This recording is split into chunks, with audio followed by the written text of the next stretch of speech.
it out. That's it. Let me show you what I mean.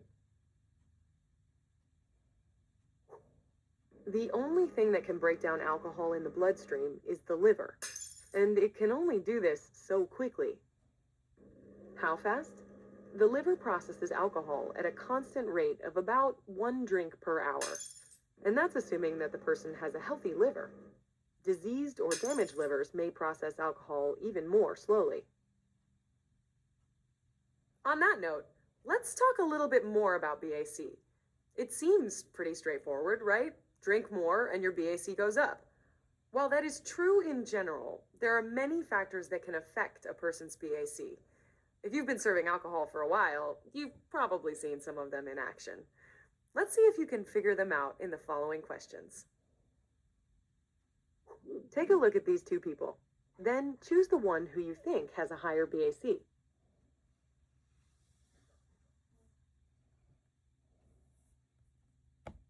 The martini drinker, huh? Exactly right. Generally speaking, a martini contains more alcohol than a beer. That means more alcohol will end up in the bloodstream, which means a higher BAC. BAC is also affected by how much you drink and how fast you drink. Why? It all goes back to the liver. Remember, it takes the liver a whole hour to remove a single drink from your body. If you drink any more than that, the alcohol will build up in your bloodstream and raise your BAC. Think of the liver like a guy bailing water out of a boat. Only in this case, pretend it's beer. If only 1 beer gets dumped into the boat each hour, no problem. He can empty out the alcohol as fast as it comes in. But what if 2 beers are being dumped into the boat every hour? Or 3? The boat is going to start to fill up, right? Well, your body does the same thing. This is where people get into trouble. They drink faster than their livers can remove the alcohol, so their BAC starts to rise. It won't be long before they reach the point of intoxication. And if they keep going like this, soon they'll be sunk.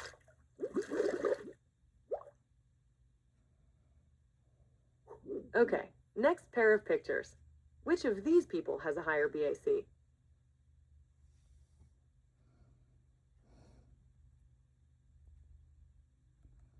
Actually, his BAC would be lower. Why? Because the bigger someone is, the more blood they have in their body to dilute the alcohol. On the other hand, the smaller man has less blood, and therefore a higher BAC. Whose BAC is higher here?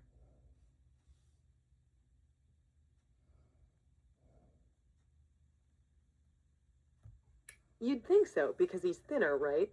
But that's only part of the equation. Because he's lean, alcohol can pass through his muscle and spread throughout his body. This would give him a lower BAC. The other guy has a large amount of body fat, which forces the alcohol to remain in his bloodstream until broken down by the liver.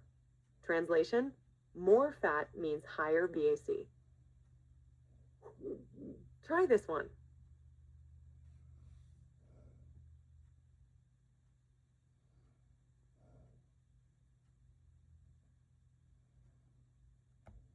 Yep, her BAC will be higher for a few reasons.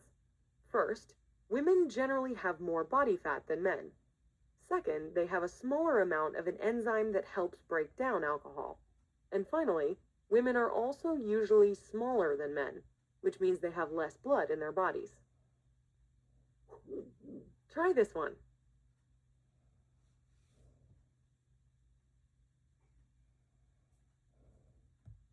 Nicely done. An older person will have a higher BAC than a younger person, all other factors being the same. The enzymes that break down alcohol tend to slow as we get older. Also, body fat typically increases with age. Okay, just a couple more. Who has the higher BAC? You got it. Because this guy's not eating, he'll have a higher BAC than a similar person who is eating, where all other factors are the same. Let's talk a bit more about why. As I mentioned earlier, food keeps alcohol in the stomach for a longer period of time. This slows the rate at which it reaches the small intestine,